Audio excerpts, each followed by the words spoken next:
This should be played at high volume, preferably in a residential area. It's the Dirty Laundry Game-Worn Hockey Podcast. We're old school, right? We wash our own dirty laundry. The name on the front is a hell of a lot more important than the one on the back. I refuse to be judged by a grown man wearing a hockey jersey. Game on! Game on!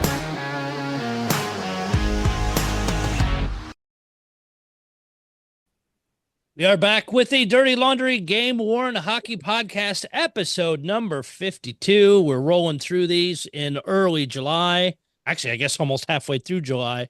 Won't have a show next week. I will be traveling to wonderful mid-Missouri to see all the wonderful tourist spots of Lake of the Ozarks and Branson and all that stuff. So not much hockey there, but interesting viewing and tourist delights. So we'll be back in 2 weeks then for a show. But in the meantime, lots of fun stuff to cover. We do want to welcome our new guest tonight, Hockey Tom.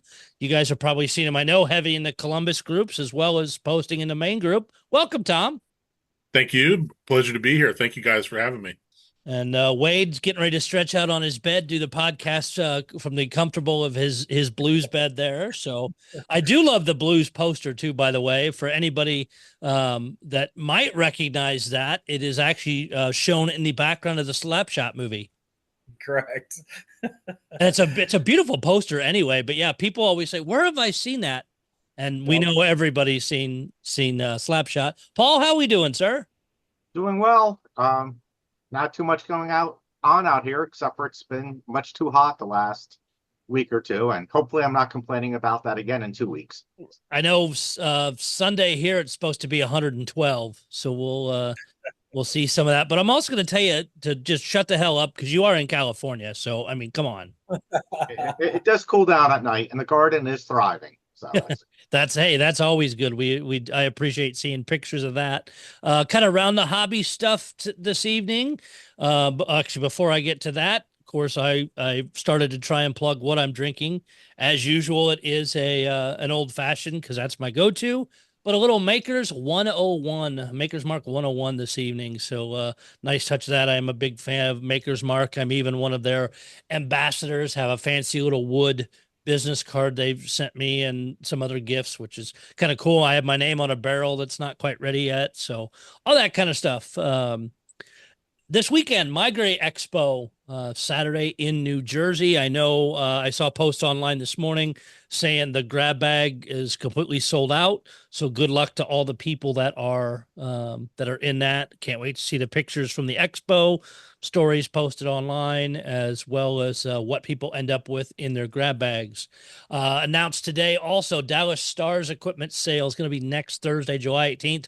On the arena floor, going to be from 6 to 9 p.m.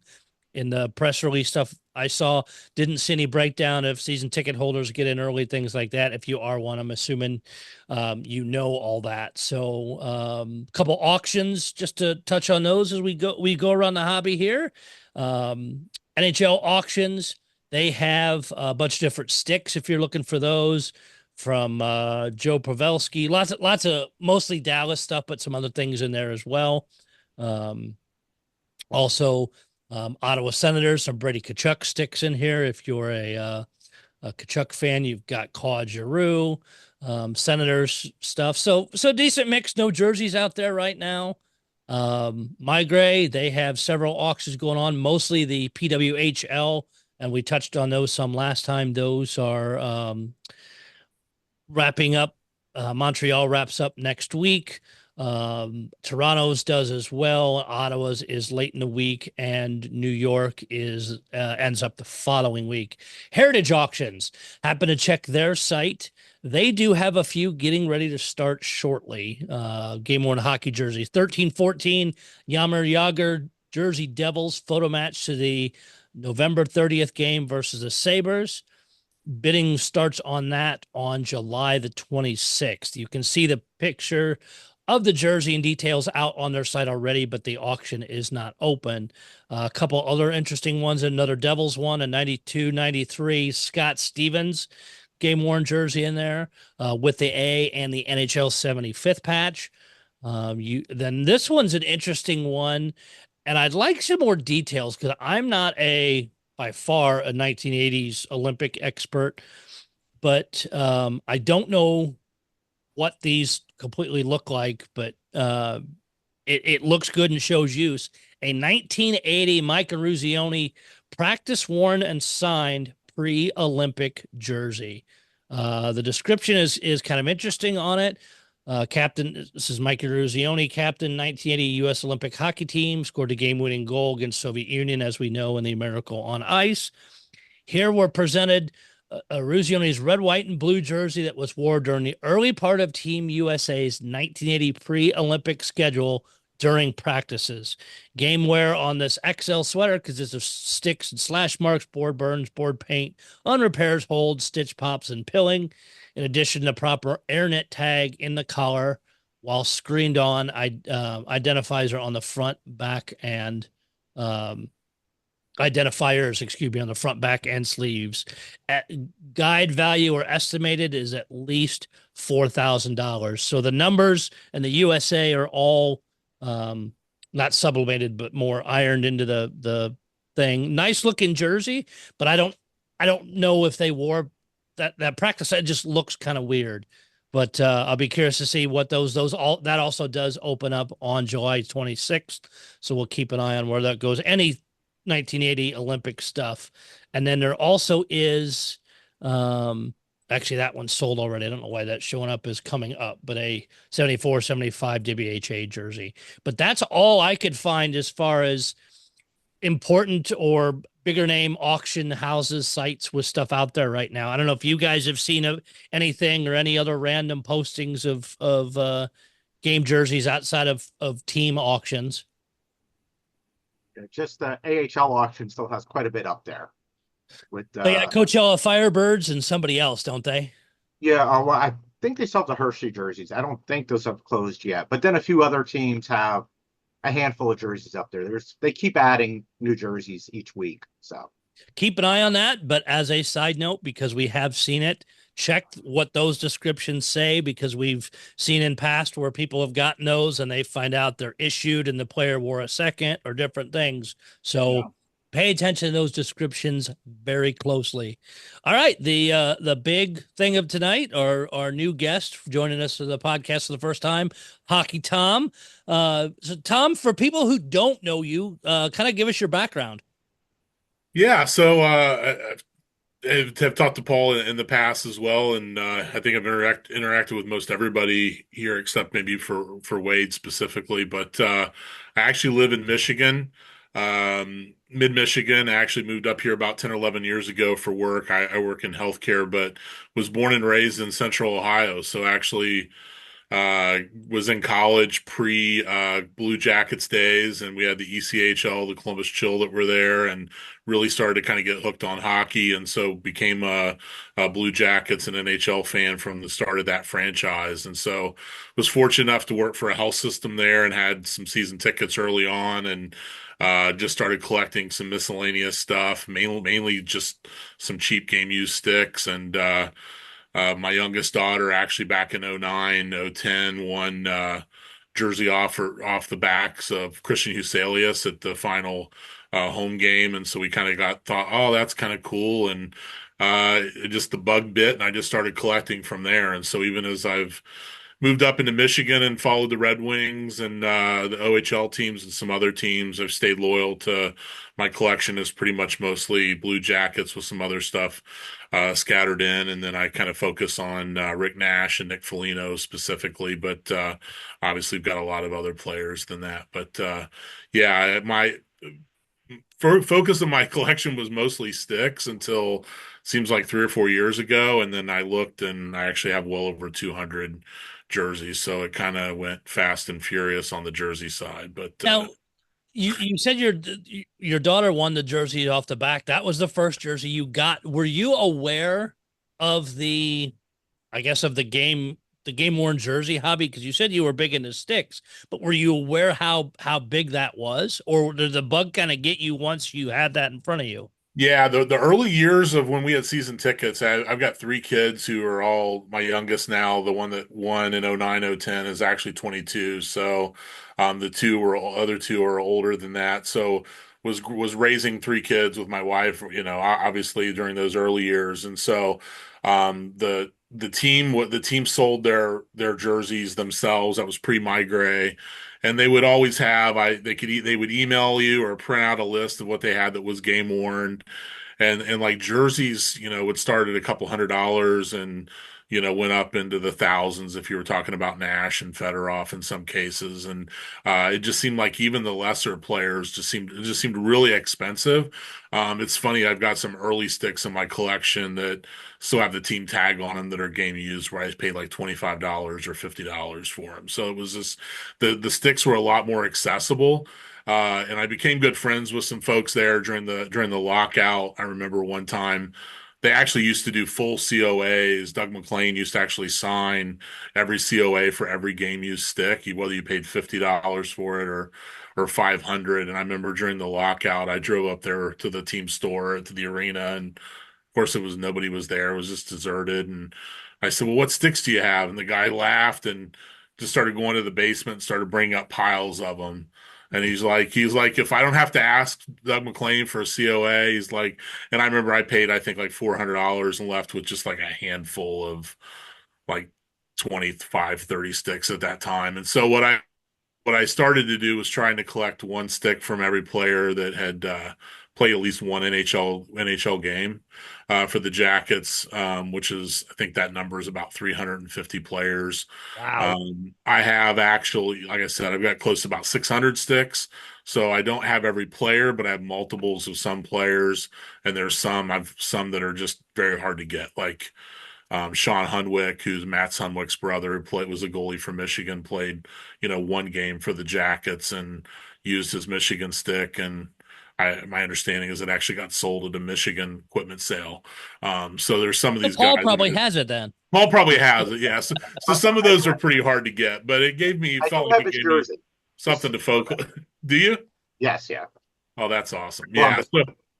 So it felt like it gave me kind of something to focus on. And then I'd taken some time off and kind of early in midlife when the kids were growing up, and just didn't spend a bunch of time on it. And then now with kids being empty nesters, and the older you get, a little bit more income, I kind of dove back in, the last 10 years, and really kind of been going full force. And then the groups have been a great way to meet people and trade and just kind of get a feel for what's out there. And especially as, if you're following some players that have played for multiple teams or retired, or as players are moving around, it's really good to kind of start to interface with other collectors and try to help people out and do that. So I really have enjoyed getting plugged into the community. And that's the big thing and I've both Wade and myself, and I believe Paul probably has as well, is talked to our home teams, or in some cases talk to teams that our favorite players moved on to, and they don't realize how many fans follow players Yeah. over, oh, they're just a fan of this team.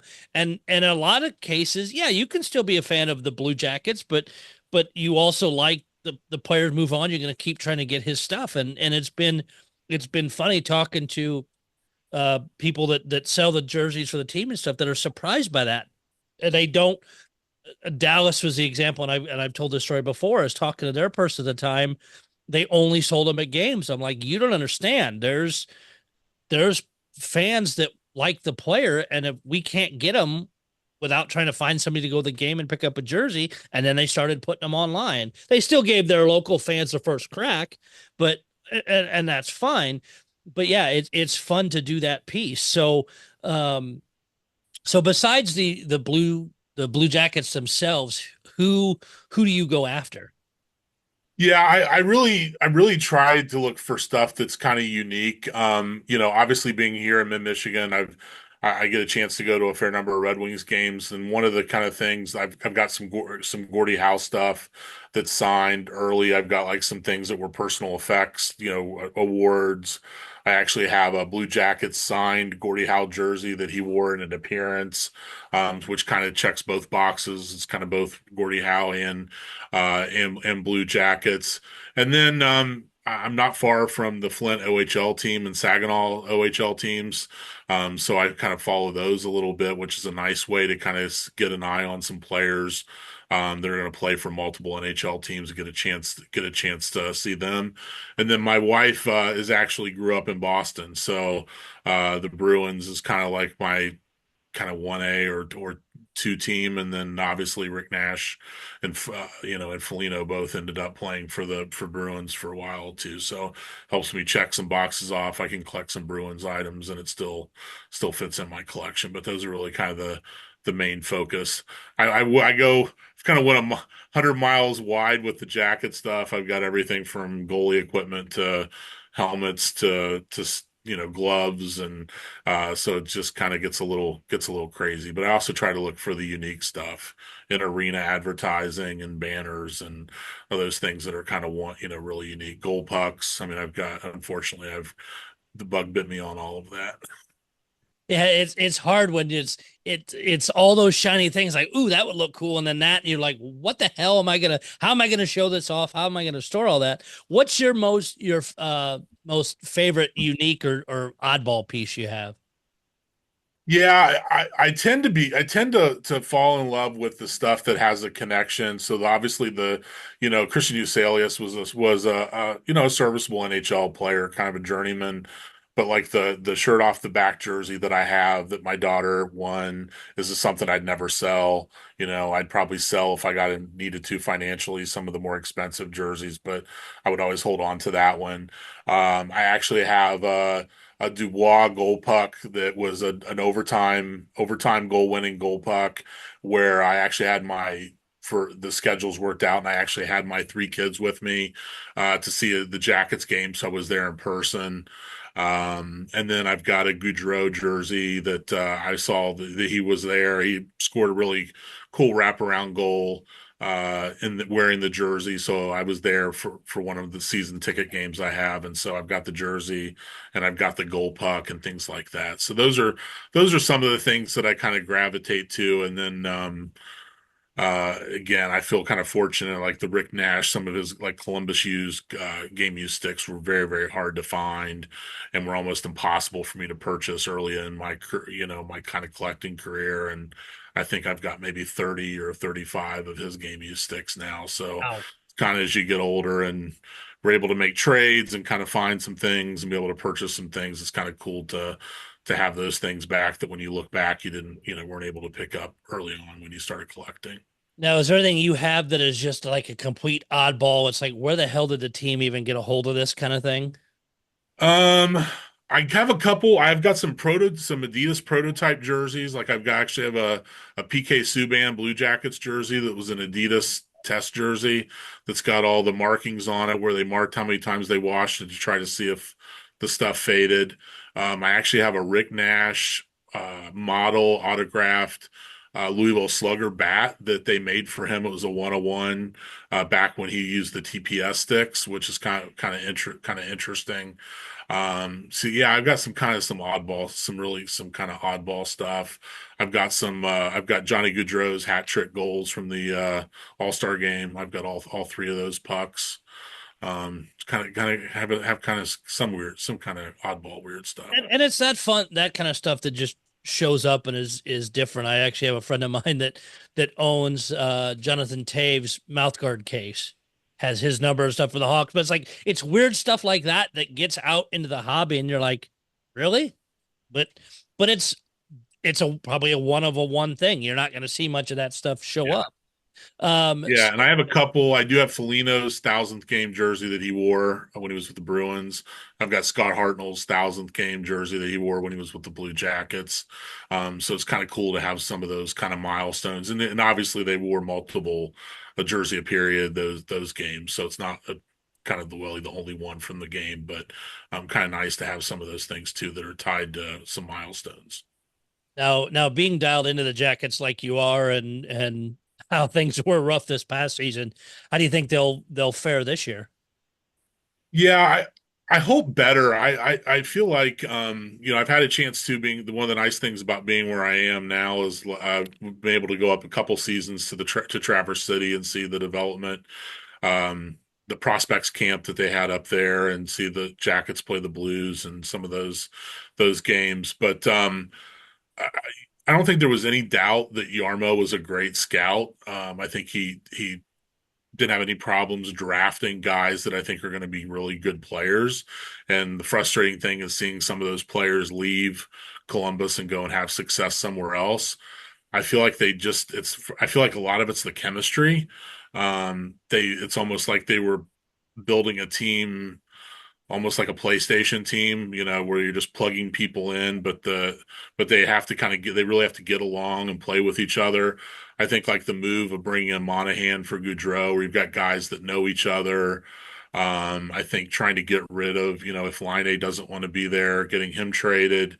Unfortunately, I don't think they're going to be able to trade Merzlikins and his contract, but I think getting some of those young guys in, and I also think that they've got to get a couple veterans that have won Stanley Cups that have the ability to kind of mentor people. And actually, I think Jack Johnson coming back just to kind of play a season on a league minimum, somebody that has also been a journeyman as well, but won in Colorado and kind of knows what it takes to win.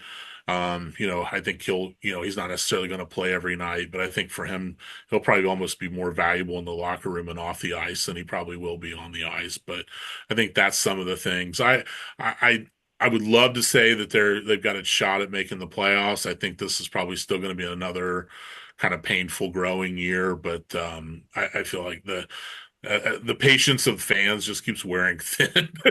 And I think most folks were happy with potential coaching change. Now it sounds like they may be back to square one on the coaching front again. So it's kind of frustrating there that with the whole coaching move. So Let's hope. I know, I follow a lot of national hockey writers, listen to their podcasts and stuff, and I know they were ripping up how Columbus basically ran the team and how guys that should have seen ice time didn't. And yeah, it's hopefully a good house cleaning will fix that. They get credit for having good ownership because the majority family that owns it, they built successful business. I don't know, I was living in Columbus, obviously, when the team came and for a while there, it actually looked like the Whalers actually was down to Columbus and Raleigh for them to move. And the big problem in Columbus was they wouldn't pass a public stadium bond issue to build the stadium. So they had to wait to build a private one, which the McConnell family actually stepped up and partnered with some other businesses and did that, which is how they ended up getting the franchise awarded. But I think the town wanted it, but I think the ownership team, the majority owners, they know that they're not good at hockey, and they've always trying to bring in hockey people and kind of give them kind of free reign. You kind of saw that a lot, especially with Doug McLean and how much control he had and his ability to bring in coaches and staff members and things like that. But I think there's also a point where ownership needs to kind of get involved and kind of make some decisions and kind of say, hey, we don't necessarily agree, and this is the way things are going to be done. I think if you look on a continuum, I think the McConnells are at one end, and then like a Tom Dundon is on the other end, where you've got kind of maybe there's not enough intervention and too much intervention. I think there's maybe kind of a happy middle, and I think that's kind of where they've struggled. The fans are extremely loyal. The arena is a nice arena. I mean, but it just feels like you look at the success, especially when you see expansion teams come in. As a Jackets fan, it gets hard to watch and sit there and say, how come, over 20 years and we're still struggling just to even get in the playoffs? Hopefully turn it around a little bit this year and gives you some more positive. Of course, you can also watch the Red Wings. So wait, maybe not. They may not do much better. I know Paul happy about that in the corner. Wait, and Paul, jump in with questions or things if you've got it too. No, it's terribly interesting. It's always fun to hear another side of the collecting world. I guess my big question is, how do you feel that the Blue Jackets collecting community is? I mean, do you think it's a pretty good size? Is it a limited thing? Are there a lot of people collecting jerseys and sticks, or is it a pretty tight crew of a handful of people doing it? Yeah, well, it was interesting when I first started. I mean, obviously I did the sticks for a long time, and then when I started to get into jerseys, and I would start to ask some people I knew, either other season ticket holders or folks I knew collected jerseys. I'd be like, "Hey, where can I find a Nash jersey, or where can I find a Fedorov, or some of the things, particularly some of the early guys like '05, '06, around in there when they had some pretty decent teams." And guys that I kind of related to that I, was watching play on the ice. And it was funny. I had one guy who goes, "Oh, well, there's the Jersey Mafia's got that." And I'm like, "What?" He's like, "Yeah, there's like 5 or 6 of these old guys that started OG guys that started collecting from the beginning, and they've got them and they hoard them, and they'll only trade, to each or sell to each other." And it was kind of interesting. And then there were some guys that started getting and collecting. They were a little younger and started buying things. And then I felt like, over the last 5 years, I've really seen it kind of grow, particularly like warm up jerseys, and you see people really starting to get into it. I came in at a point too where I was fortunately able to buy some things off of some guys that had gotten in early and were just looking to get rid of their collections or retire and just kind of downsize. And then I feel like now, particularly the last 2 or 3 seasons, that I've seen a lot of those, kind of the last of some of those kind of Jersey Mafia folks just move on, retire, or downsize completely and are no longer in the hobby. And so I'm starting to get questions now where people are like, "Well, I'm told if I want a Jackets jersey, I've got to go to you, or you'll know where they all are." So it's kind of like I've sort of went kind of full circle where I find myself now. People are like, "Do you have this, or do you know where it is?" And so I kind of find myself like, "Well, now am I like sort of the old guy now?" But You're the head of the mafia now, Tom. yeah, I guess I must be the Don. I've made friends with several folks where it's really cool because there's a couple guys that, we know what we have in certain jerseys, and we'll make trades, and we're like, "Hey, I really don't want to pay you $3,000 for a jersey. Can we trade 3 or 4 jerseys?" And we try to be fair with each other and try to do based on kind of what we have and stuff, and not what we think things would sell for, and really try to help each other kind of mix up their collections if they're looking for a certain patch or a certain player, or fill in a gap for a year or things like that. And so, that's kind of the part that really kind of makes me happy. And then every once in a while, I feel like I get a message from somebody that's looking for, either a stick or a jersey, and I'll sell something that maybe I wasn't intending on selling, just because it means something to them, or they're new to the hobby. And it's like, I kind of think back and I'm like, would have been really cool if I was able to get a hold of something like that when I first started. And hopefully, maybe I'm helping somebody else kind of get bit by the bug a little bit and get interested, and not be that kind of person that just hoards a bunch of stuff and, doesn't want to help other people out. That's my question, in the sense of, like, I think every team sees it as a community, and it's always interesting to see how those communities interact. I mean, we've had the guys from Colorado on before. Obviously, we're the Sharks are covered in this topic. We cover the Blues pretty well. We've had the Boston stuff on, and some East Coast collectors as well. So I think it's always just interesting to hear, kind of how the dynamic in each city works, if that makes any sense. And if it's a big community or a small community, I think for us in St. Louis, it's a pretty big community. And it's just neat. That's, to me, is part of the fun of the hobby. Yeah, I do think, and I think it's a big community there too. I think it is kind of disjointed a little bit, especially because you do have the foundation that gets involved, like, most teams that auctions off certain things, and like a lot of the warm-up jerseys went to raffles. And so you had folks that were really collectors that would, as a collector, I'm like, I'd much rather that go to an auction, and if I want it, I'm going to pay for it and get it, rather than seeing, there's nothing more frustrating than seeing a jersey that you just absolutely love and find out somebody got it for one $5 raffle ticket, and they don't even realize what they have. And then you're like, "Hey, I'll give you $300 for it," and they're like, "I don't know what," it's like, don't even realize what they have, and you're just kind of like, "Ugh!" Like, I wish you would just.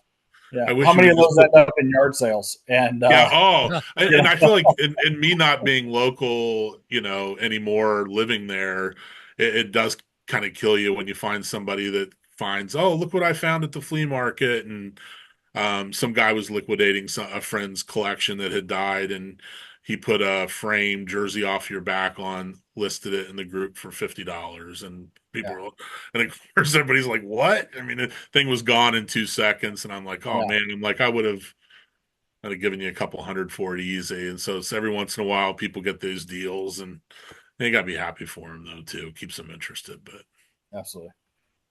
Yeah, it's funny. Even just saw that in the last handful of days, somebody posted they found it was a Calgary Flames game order that had migrate tagging. Found it on Marketplace in Texas Yeah. and paid like $50 or $60. Nope.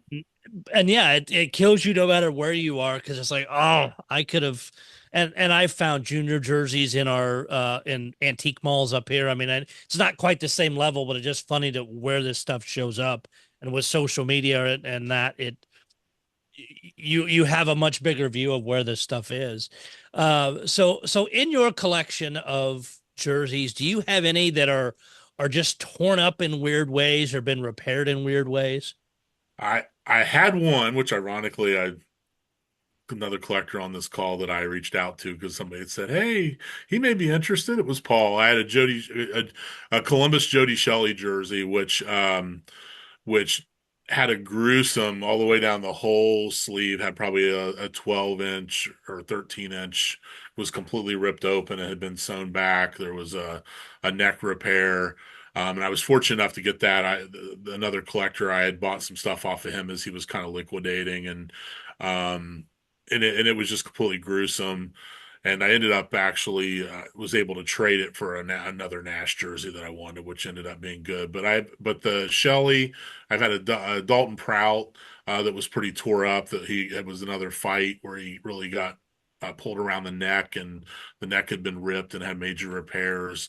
And then a journeyman, Brandon Sugden, who actually played for the Syracuse Crunch, had a preseason Jackets jersey of his that was just had more looked like it spent more time under a sewing machine than I don't know what, like Little House on the Prairie. I mean, it had been repaired like 50 ways to Sunday. God, for just a preseason, they had to Just either a carry that preseason. over or he just fought like hell. I think he was just one of the seasons that he probably thought he legitimately had a chance to make the team and was just going all out, or at least figure I'll leave a mark on somebody if I don't. But yeah, for a preseason jersey, I mean, it's crazy. I've got, as you guys probably do with some of the newer jerseys, I've got full season jerseys where I feel like I hold them up to the light, and I'm not necessarily good at photo matching or that stuff, and I can't find like I couldn't even tell you if they ever wore it, and then some of these jerseys, and that's kind of why I love. I mean, some of the ones I've started collecting lately are really the early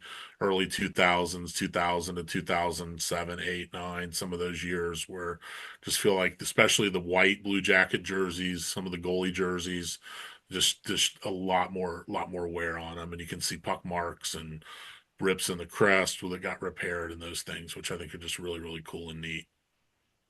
And you're right, it's fun because say I got the Vegas one and luckily enough there's some holes in the sleeves and flipped it inside out, and they use that repair tape in behind it instead of really stitching theirs, where the Blues do more of the old school stitch repairs, and it's cool to see what teams do and like how they put their stuff back together, because it is an art form even for that, because you may be a while before you're switching them out, and if you can keep those jerseys together longer, helps out. But yeah, like we said, hunting down that wear, and we all enjoyed doing the photo matching and seeing what crazy wear repair stuff is, and we do miss some of that with the modern stuff.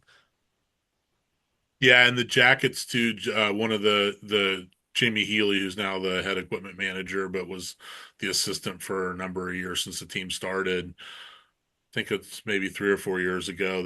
He went to customizing the set tags a lot more. So he goes around town and photographs things, and one set tag one year had the scene of of them sitting in the seats in from the Big Lebowski. It was one of the set tags, and just does some crazy different things for each. So kind of one of the hunts for us as collectors is just curious to see what the set tag is going to be for the home and the way and the alternate, and the retros and stuff when they come out, because he does kind of some cool things with that too. So it's kind of just, even if there's not a lot of wear, at least there's at least kind of something else cool to kind of check and chase. Now that's fun. I don't know that I've heard any other team doing that. Paul, were you or Wade? Have you either one of you heard any teams doing that?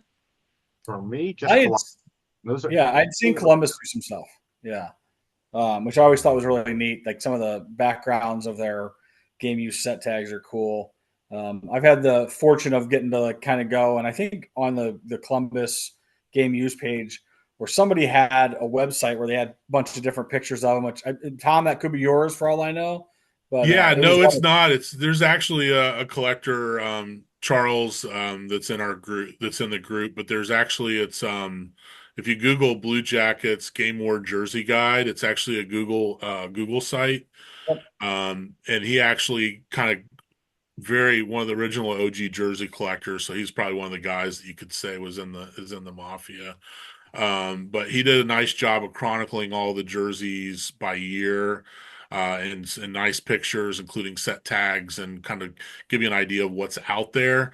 And then he also has links to collector sites on that as well too. And I've got a Smug Mug page, and he's got a link to mine on there as well. So it's kind of cool if you want to see some pages for some people that are in that group. Some of those guys, of their links are dead now that they've fallen off, but he does a good job of keeping that site up, and that's really a neat reference. So what was neat. Oh, go ahead, Wade. No, I was just saying it was really neat. I found that in doing some research on something, and I was like, wow, this is really cool. And I thought it was neat. You know, I love watching the way different teams tag and do all that. You know, clearly my focus stays with one team, but occasionally when I do venture out, it's always fun to see that style, and kind of it's interesting to see how the equipment managers sometimes put their touch on the jerseys. Yeah. So what are your thoughts or concerns for the Fanatics jerseys? I know we've all seen the Fanatics press release with them building each team's jerseys and stuff.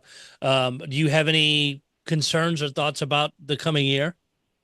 No, because it seems like, and again, unless I'm misinformed, I feel like a lot of the articles that I read, where I've tried to read things that are kind of outside of the kind of the main, but some of the more Canadian-based stuff where they're really doing research, my understanding is really it's going to be more just the Fanatics logo put on the plant that's making the existing Adidas jerseys. I mean, obviously they'll change the look and feel of some of those, but the true kind of made in Canada quality jerseys, the on ice jerseys, shouldn't really vary much differently.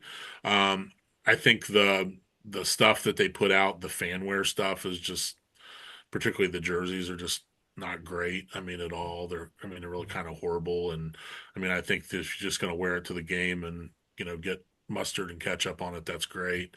I mean, I think it's good for that. But I think from a collecting standpoint, I'd much rather have a game issued, legitimate jersey that was prepared for on ice versus something that they're selling on their website. And I hope that, I don't know if it's BB Fanatics is responsible for this or more the NHL, is just, we'd love to see them get a little more creative too. It just, I like how some of the teams are doing some of the rebrands. I like that. Even though I like the old school jerseys, I was kind of a fan of the reverse retros. That was interesting to see them combine, particularly with Columbus, kind of the look of the third jersey with their inaugural year and how some of those jerseys came out. So I don't want to have 800 different jerseys to chase, but I like when they kind of mix them up. It just kind of, last couple of years for Columbus, other than a jersey sponsor patch, I mean, they've looked kind of the same.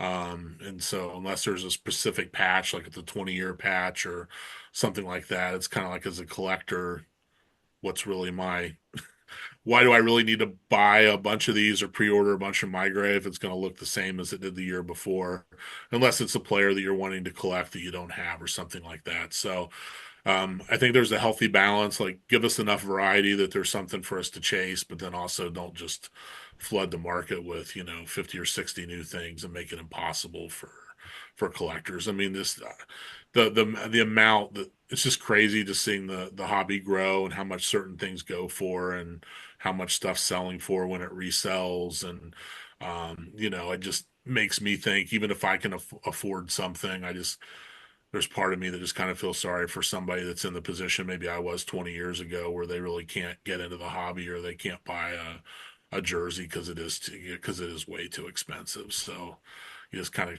of keep that in perspective sometimes as well. Well, I know some of the authentic people, as I'm in some of those groups as well, because gamers do show up in there occasionally. They are excited because there will be a true authentic this year, made in Canada, made exact same factory, all the specs. And I can't remember which team it was, but somebody shared online somewhere that the jersey plus lettering's already out on the site to pre-order, $500. They said we knew early on that the jersey was going to be about for the true made in Canada authentic. But yeah, the team's tacking on another 100 for lettering, $500, where we can get gamers for half that, or even saving even more than that, depending on what the team does and who the player is. So at the Sharks prospect game last week, I was able to see one of the Sharks jerseys that someone had got in Vegas from a contact at Fanatics. And it pains me to say this, but they're actually pretty nice. The way it came out. It has the holographic shield for the NHL. And I do like that. I think that's sharp looking. And the neck's a little bit more stretchy. The elbows are definitely much more reinforced, even though it's not like 2 layers. I'm not exactly sure how they did it, but they're it's really hard to say, but they might be okay. So now, was it weird seeing it without the shoulder dimples though? It was more older style. Okay. It's and this was a Cali Finn, the black jersey that I saw, and we were comparing it to an actual last year gamer, and it's almost besides those few things. Yes, I'm waiting for a Fanatics compliment from Paul. I might have a heart attack right here on the show if it happens. That's the closest you're going to get from me. And they will find a way to screw it up. I'm confident. Sorry, I couldn't resist. I say, like we've talked about before, at least all the teams are lettering their own stuff, so you don't get into that small ass lettering that the MLB is dealing with. I still don't understand how all that happened, but whatever. But it is good to hear that, and I've been trying to watch out. I think I saw the Red Wings picture of the Red Wings camp, because one of the junior players was drafted by them. We're at the prospects camp, and they were still in their Adidas stuff. So I can't wait to see some more of the Fanatic stuff show up, so we can at least see it. But I am really excited to get through a set and see what that wear is going to be like. Especially, Paul, with you being able to touch the elbows and can really tell that they're reinforced, because that's one of the places we always see is beat to hell. Yeah, definitely much better there. Good. Looking forward to seeing more than just the one I've seen so far. But should not take long. I think we've covered quite a bit, Tom. Other things that you want to touch on of your collection or your collecting?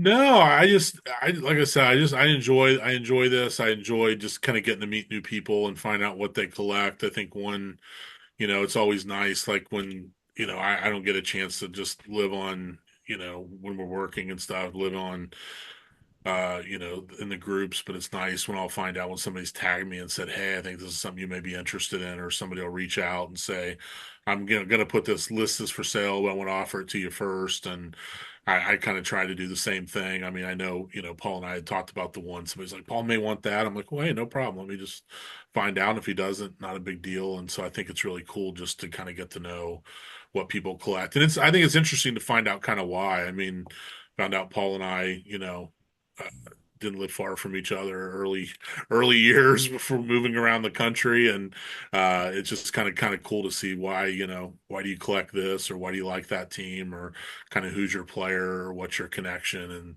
And so yeah, it's just great to stay plugged into the community and get to meet new people too. And that's something you touch on too, is once as people get to know you or get to know any of us or you meet a newer collector or whatever, and you know that they have a particular focus or whatever, that's going to sit in the back of your head. So when you do see something pop up, or you maybe have something in your collection, you know what, I'm thinking about moving this. Let me reach out to this person, and it may come out of the blue to them, and especially for the newer collectors or the not long hobbyists, is I think it impresses them that others reach out and say, hey, was thinking about you, saw this thing, or I have this, are you interested? And I think that's what goes a long way in this hobby. Yeah, and I like that. I don't know about you guys, but I feel like the more you're involved and the more you try to help people out and the more you're good, you get people that kind of trying to do deals or trades with people. I think people start to kind of figure out, oh, is this a kind of a good person to deal with or a fun person to deal with? Are they going to kind of treat me fair, or, are they going to ship stuff on time? Or are they going to actually take care to like pack the jersey right and maybe put it in a Ziploc bag first and Out of cereal box. yeah, and just and some of those things. And so, I feel like we're all just kind of trying to build our kind of our own reputation and trust too with other people. And I like that part of it as well, because I'll get people that'll say, hey, somebody told me you're good to deal with and you're going to be fair with me, and stuff like that. And so that's kind of good to hear as well too, because I try to treat people the way that I would hopefully want to be treated. And I've had some not so good experiences, and I've had some phenomenal experiences, and but definitely have had way more phenomenal experiences than bad with the folks I've met through this hobby. And that's always good to hear. And on top of it too, is even if let's say I was buying something and didn't know enough about that season or whatever, and saw some things that might be questionable, you might be somebody reach out to and say, hey, I'm looking at this year jersey, here's what I'm seeing, do your jerseys look like that? Or you may say, oh yeah, they made this particular thing, or they covered this patch, or did whatever. It's good having people on different teams knowing a deep knowledge and being a resource, because I know, Paul, you get it. Wade and I both get it with people. Hey, I'm looking to buy this. What do you think's a fair price to pay? Or I found this. Do we know what the year is? Because the tagging's weird. It's all of those things, and it's again, it's your response of, hey, and sometimes even I'll get stuff. Hey, let me research this a little bit. I'll get back to you. Let you know what I find. It may take me a day or two, but that goes a long way. I love helping people out because I enjoy the hobby and what I'm doing with it. Didn't have Yeah, to be and deal being made.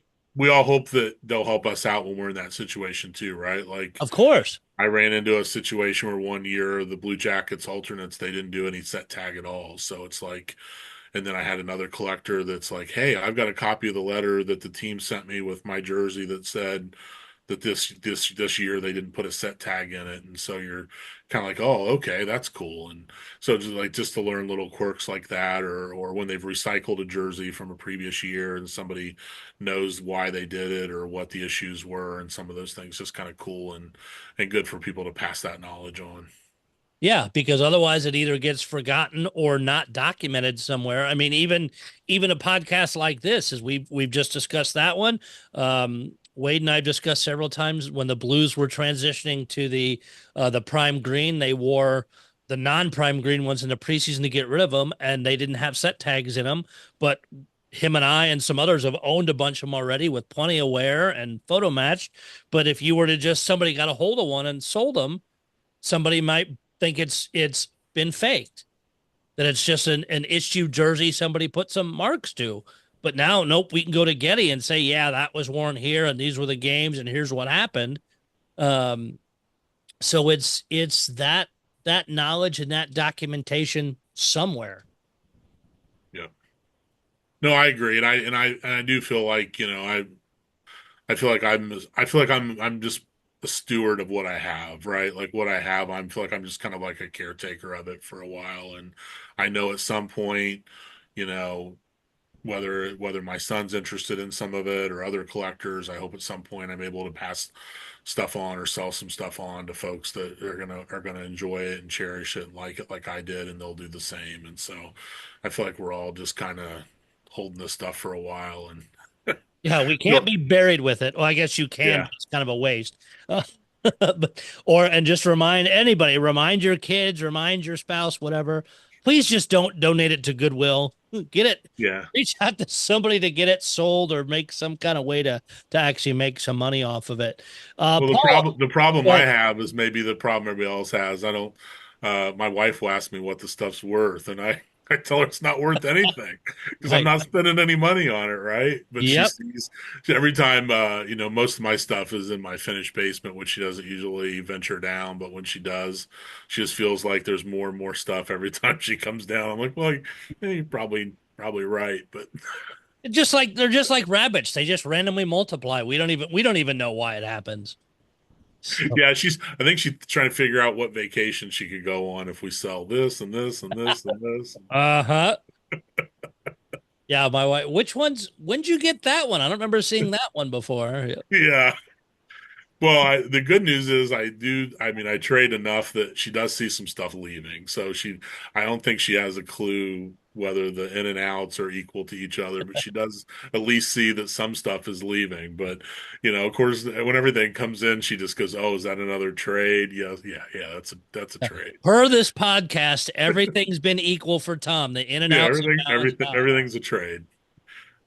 Even Steven. Yes. Paul, you got anything? Well, a few things, but first off, I'm thrilled to hear there's a Blue Jackets Mafia. We've heard so many years of the Red Wings Mafia, and I won't go into the stories on it, but the people who were around during that phase know what we're talking about. But I'm absolutely thrilled to hear that. Tom, what I am curious about, have you tried to chase down any like the Chill or Owl jerseys or any of the older Columbus teams?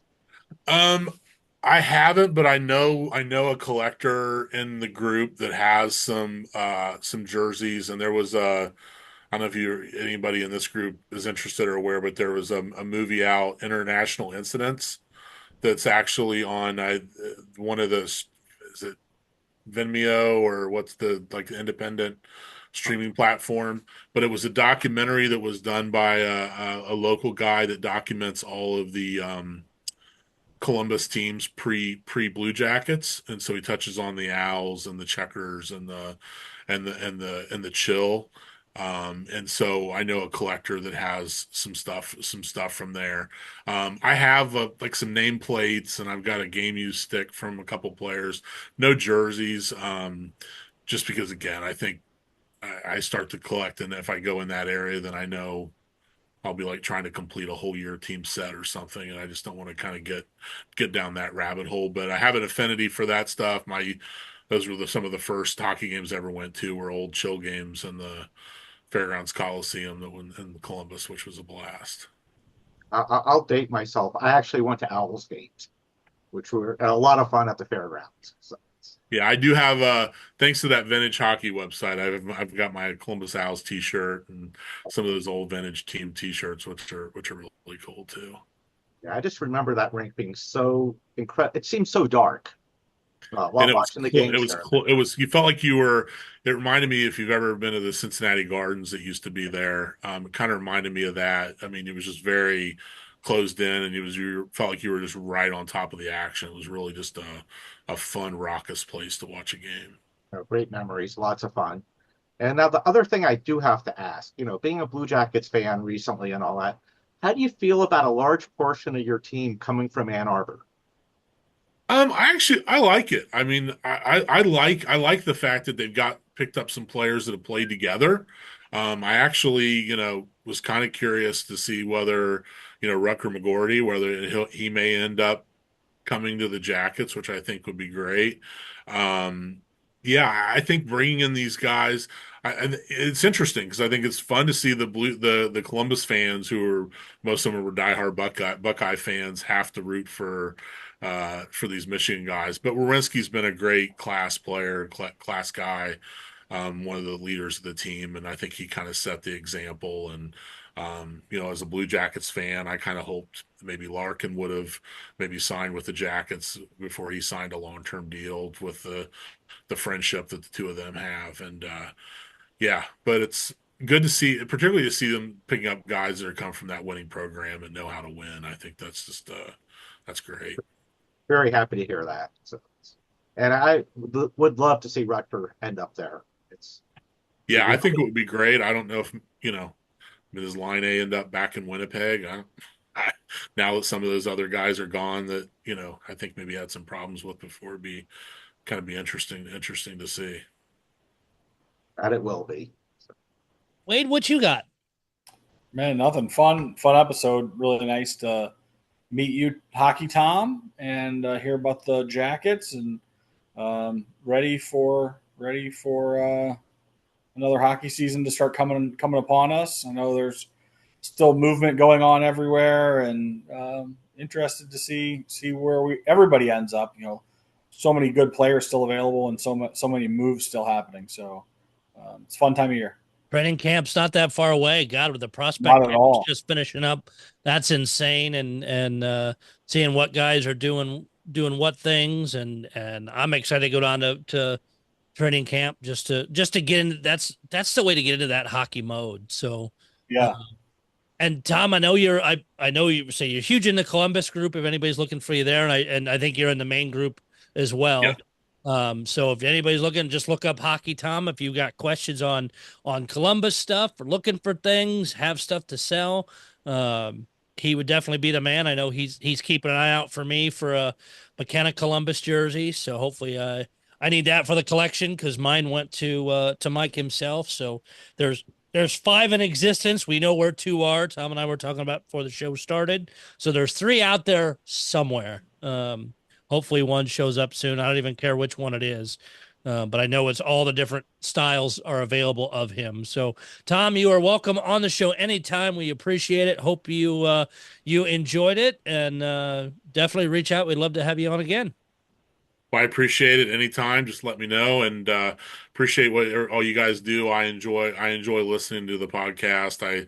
For me, it's great to just kind of get a good view of what's going on across the hobby and not just with the team I collect. And I think you guys do a really, really cool job, and you guys have done a great job so far. And congratulations for 52 and 12,000 downloads or listens. So hopefully keep growing.